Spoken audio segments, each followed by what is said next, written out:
Assalamualaikum warahmatullahi wabarakatuh.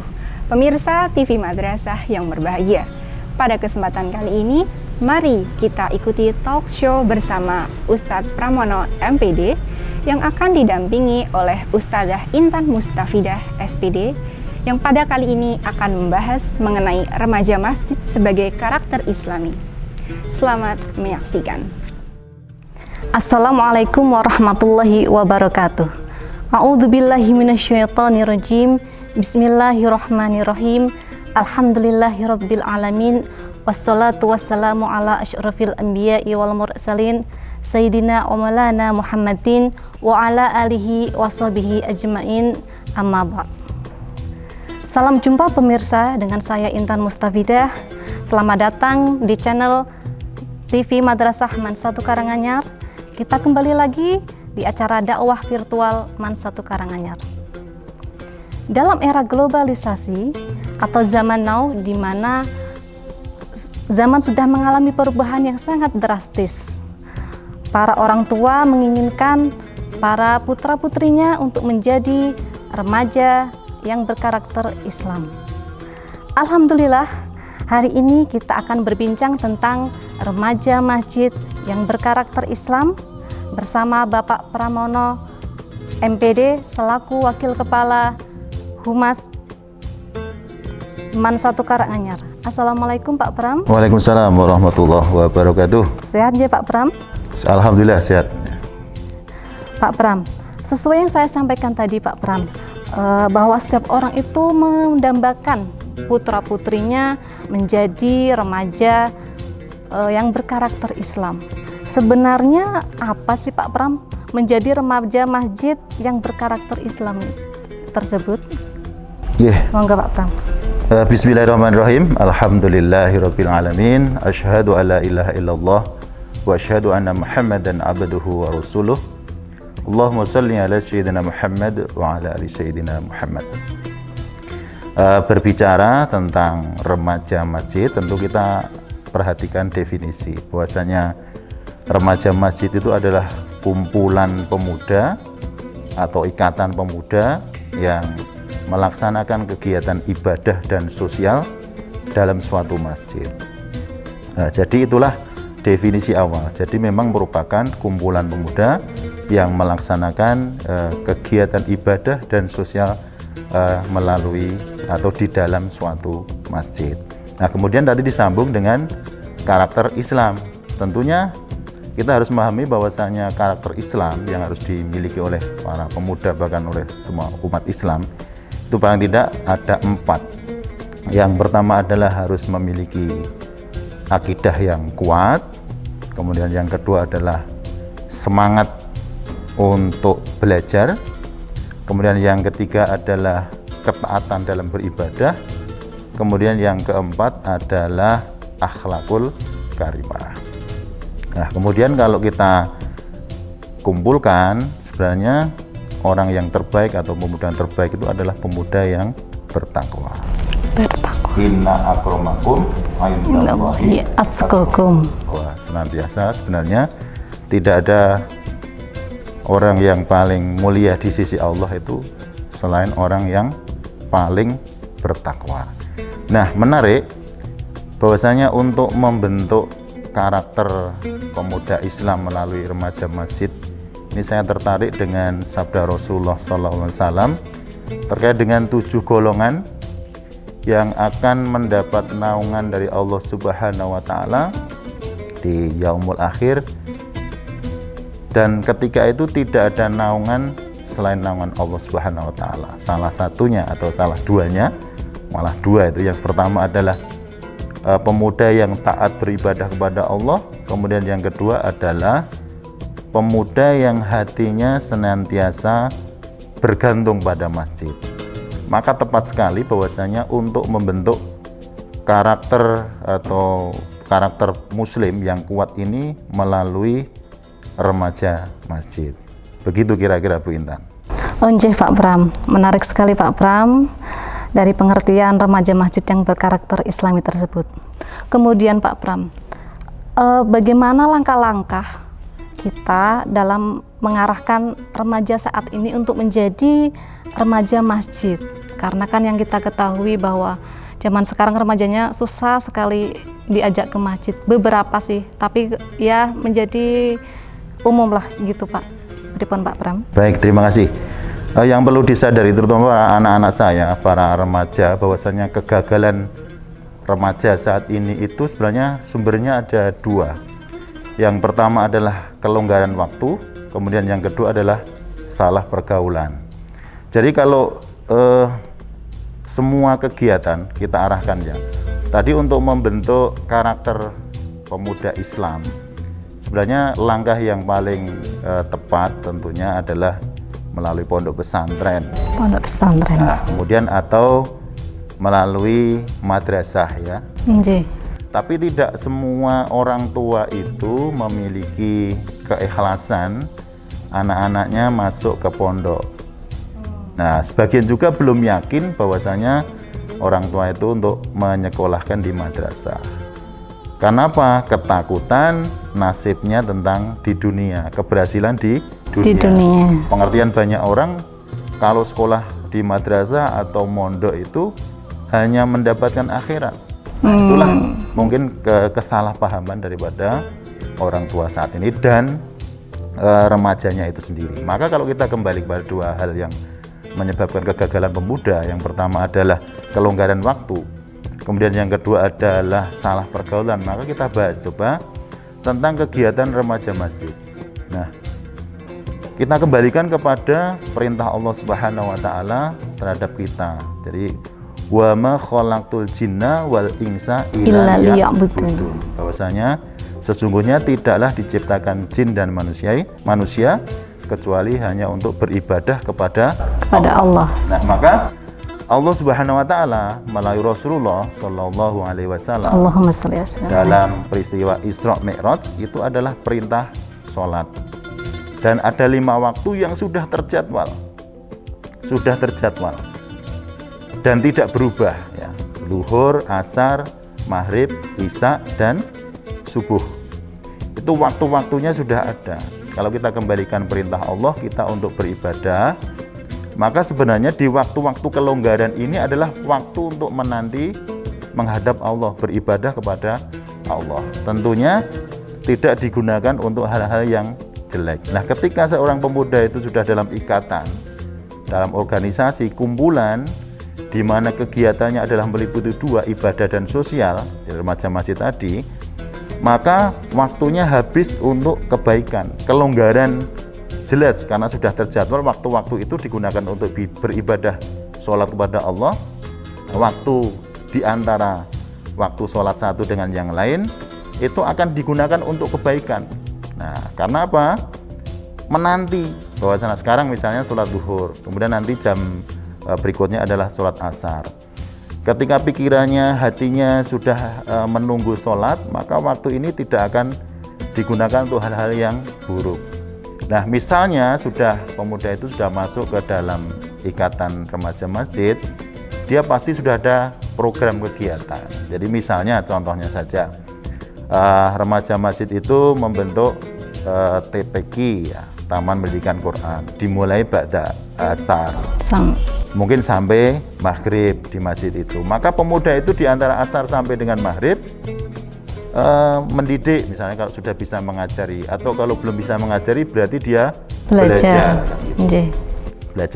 tentang Al-Quran. Kemudian tingkatan berikutnya, kebetulan takmir masjid mengadakan pengajian-kajian remaja setelah ba'da maghrib sampai isya. Nah, maka kegiatan di masjid itu dari maghrib sampai isya itu diadakan kajian tentang remaja oleh takmir masjid. Bahkan mungkin setelah ba'da isya pun ada kegiatan. Maka tadi saya sampaikan kelonggaran waktu di antara sholat ini, ketika remaja ini sudah bergabung dalam masjid, tidak berpikir macam-macam. Berbeda dengan pemuda yang tidak mempunyai ikatan dengan masjid. Bebas dia, tidak memikirkan sholat. Jadi mungkin menunda-nunda sholat itu sudah hal yang biasa. Ketika sholat zuhur tertunda, kemudian bebas dia tidak punya ikatan dengan masjid. main game, berfoya-foya, bermotor, kebut-kebutan, tanpa memikirkan bahwa yang dilakukan itu sampai menabrak jadwal sholat yang sudah ditetapkan. Nah, maka inilah yang menjadikan rusaknya remaja dan tidak terbentuk menjadi karakter Islam. Kemudian yang kedua adalah salah pergaulan. Maka ketika remaja masjid sudah dalam kumpulan yang teman-temannya, saya yakin tidak ada yang namanya ikatan remaja masjid kok. Di situ pemuda-pemuda yang akhlaknya jelek, nggak ada. Pasti kumpulnya kebaikan. Kemudian di situ ada ustadz, ustadzah, ada kiai. Nah, itu juga berkumpul dengan orang-orang yang baik. Pepatah bilang kan kalau kita dekat dengan penjual minyak wangi akan menjadi wangi. Dekat dengan tukang las menjadi gosong ya. Kan? Nah, tergantung perkumpulannya. Maka ketika pemuda itu kebiasaannya, sehariannya bergabung atau berkumpul dengan orang-orang baik, kemudian kiai, ulama, maka dia akan menjadi orang-orang yang baik. Itulah kelebihan daripada mendekatkan atau menjadikan seorang remaja itu senantiasa tergantung kepada masjid atau terikat oleh masjid, sehingga kelonggaran waktu yang ada itu bisa dimanage untuk kebaikan, tidak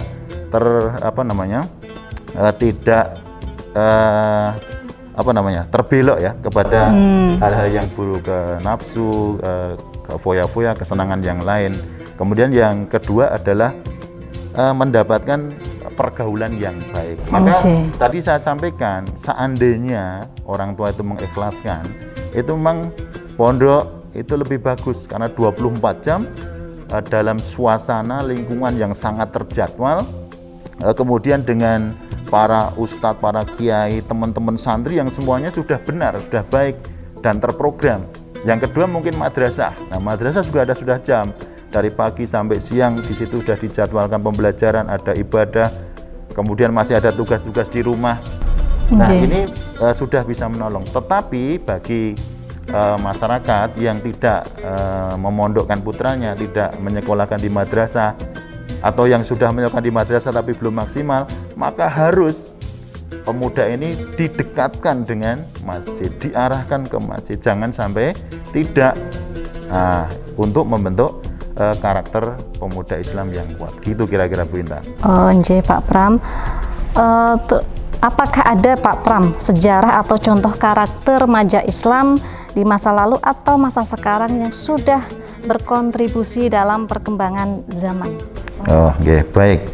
Jadi kalau orang sekarang itu kan, kalau kadang kan butuh namanya kepercayaan ya. Jadi anak-anak sekarang itu butuh bukti. Kalau mungkin literasinya kurang, anak-anak kan mungkin tidak tahu sejarahnya Rasul dan para sahabat, kemudian sejarah para pejuang pendahulu, tabi'in kan mungkin kalau kurang literasi dan tidak banyak belajar kan mungkin kurang yakin. Kurang yakin. Harus ada contoh. Saya coba contohkan yang jelas di lingkungan kita. Ada dua organisasi besar. Yang pertama ada Nahdlatul Ulama, yang kedua adalah Muhammadiyah.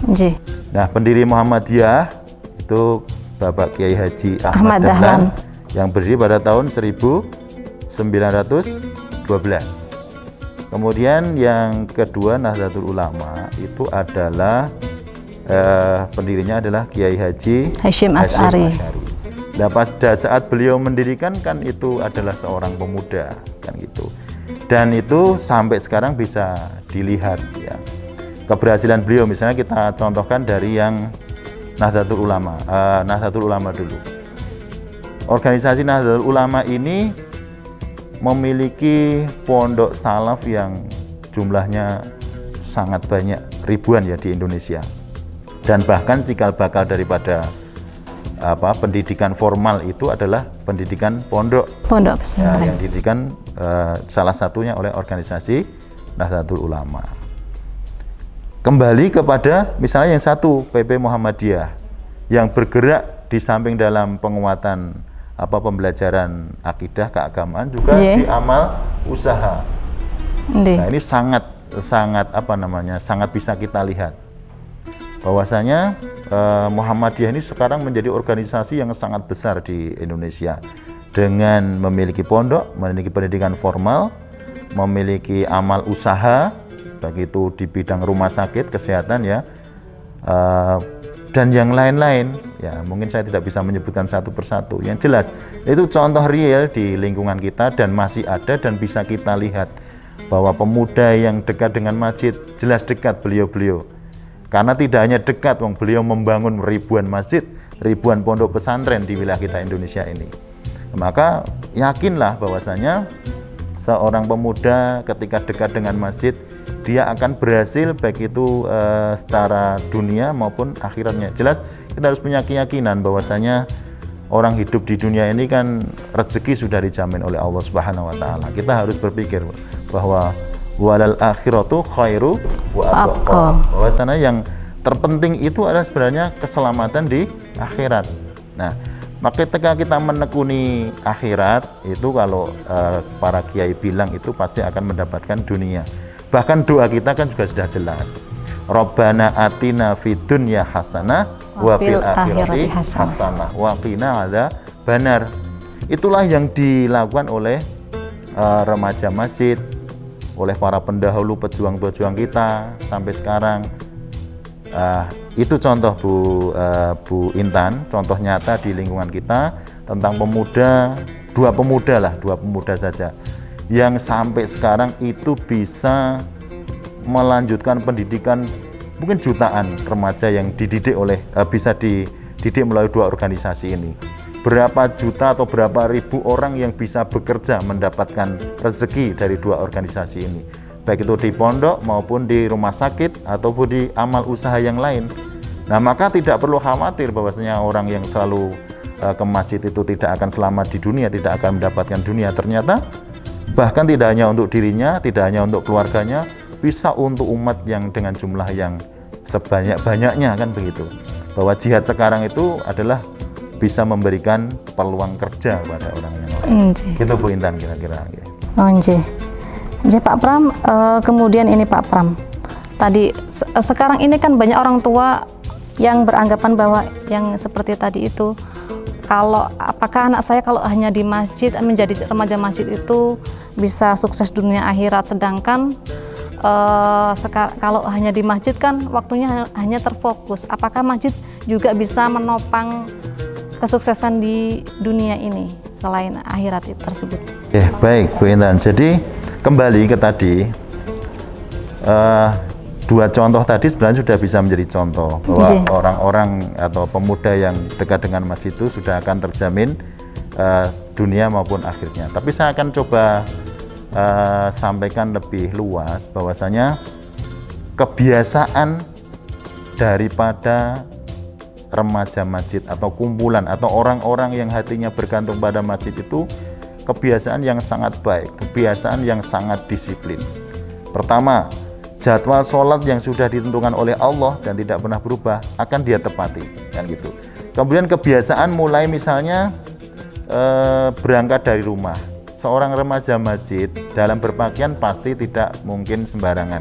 Ketika mau datang ke masjid, pakai celana panjang, pakai hem, pakai peci. Nah, itu dari sisi pakaian. Itu akan terbawa ke kehidupan yang lain. Tidak mungkin di luar masjid jika dia tidak tidak sopan dan seterusnya, karena di situ ada nilai kesopanan. Kemudian ketika berwudu, sebelum berwudu berdoa, kemudian setelah berwudu berdoa, ketika mau masjid berdoa, mau masuk masjid berdoa, ketika sudah di dalam masjid itu melakukan sholat tahiyatul masjid dan seterusnya, sampai dia keluar masjid berdoa. Itu kebiasaan rutin yang sudah ada tuntunnya, semuanya baik, dan itu mengandung doa. Misalnya mau masuk kamar mandi, ya, Allahumma ini minal khubsi wal khobais, itu akan dibaca. Nah, kebiasaan-kebiasaan itu dilakukan oleh remaja masjid. Orang-orang yang ke masjid amalannya baik, sampai detail sekecil-kecilnya pun sudah dilakukan. Waktu tertata. Tadi kan kelemahannya kan di kelonggaran. Maka yakin, jadi anak-anak remaja yang ke masjid, waktu kelonggarannya itu untuk kebaikan, bukan waktu kelonggarannya digunakan untuk yang berfoya-foya. Orang yang dekat dengan masjid akan fokus dengan doanya. akan fokus dengan cita-citanya. Contoh, seorang remaja yang khusyuk dalam berdoa, misalnya, ya Allah, tolong kabulkan doa saya setelah lulus madrasah bisa diterima di perguruan tinggi negeri UGM. Itu dia lakukan berdoa dan dia menghafal, belajar literasi dan dapat dari kiai. Misalnya, waktu-waktu mustajab dia pelajari. Waktu diantara azan dan iqomah. Waktu pada saat gerimis. Waktu setelah ba'da sholat. Waktu yang paling mustajab adalah sepertiga malam akhir ketika berbuka puasa. Ini dia pelajari. Kalau dia sungguh-sungguh pasti dia akan melaksanakan. Maka dia akan melaksanakan amalan-amalan sunnah tadi dengan sebaik-baiknya, menggunakan waktu untuk berdoa. Nah, ketika orang yang sungguh-sungguh berdoa, ini bedanya ini Bu Intan. Jadi nanti khususnya juga para remaja, orang tua ini mohon bisa diresapi bahwasanya orang yang sungguh-sungguh berdoa memohon pada Allah, usahanya pasti sungguh-sungguh. Sudah sepertiga malam akhir bangun, dia berdoa, berzikir, sholat, mohon kepada Allah, kok tidak ada usaha? Nggak mungkin. Orang yang sudah sungguh-sungguh berdoa pasti usahanya sungguh-sungguh. Nah, misalnya tadi kan minta diterima di UGM. Nah, orang-orang seperti ini ketika sudah bersungguh-sungguh dalam berdoa pasti usahanya sungguh-sungguh. Dia akan belajar dengan sungguh-sungguh, hati-hati dalam berbicara supaya didoakan oleh orang lain. Ini termasuk yang dilakukan oleh para remaja masjid. Maka akan dijamin. Jadi yang 4 karakter tadi itu ada semua di masjid. Penguatan akidah, ya kan? Nah, itu ada kiai, ada ulama yang memberikan tausiah, ceramah, nasihat. Kemudian yang kedua tadi adalah semangat untuk belajar. Nah, itu ada terbentuk di situ kan, mempelajari supaya terkabulkan doanya kan gitu. Kemudian yang ketiga adalah taat beribadah. Ada sunnah-sunnah yang memudahkan dikabulkan, maka dia pelajari dan dia lakukan. Kemudian yang keempat, akhlakul karimah, kebiasaan-kebiasaan. Di masjid ketika ada kiai salim, kemudian tidak mungkin lari-lari di dalam masjid. Nah, di situ ada adab-adabnya. Nah, dengan sesungguhnya 4 karakter ini terbentuk karakter mulia. Gitu. Jadi silahkan Bapak Ibu, anak remaja sekalian, yakinlah bahwasanya mendekatkan diri putra-putra kita ke masjid adalah satu solusi untuk menjadikan sukses dunia dan akhirat bagi putra-putri panjenengan. Gitu. Dan pemirsa, rangkaian diskusi tentang remaja masjid sebagai karakter Islam alhamdulillah sudah terlaksana dengan baik. Semoga bermanfaat bagi kita semua. Terima kasih kami sampaikan kepada Bapak Pramono MPD yang sudah meluangkan waktu untuk berbagi ilmu dan pengalaman. Semoga kita semua mendapatkan ridha Allah Subhanahu wa taala. Stay healthy, selamat menjalankan ibadah di bulan suci Ramadan. Saya Intan Mustafidah undur diri, wal afu minkum. Wassalamualaikum warahmatullahi wabarakatuh. Kuis hari ini seperti apakah karakter sebagai remaja Islam atau remaja Muslim? Kirim jawabannya di nomor bawah ini ya, di nomor bawah ini, karena akan ada banyak hadiah menarik menanti.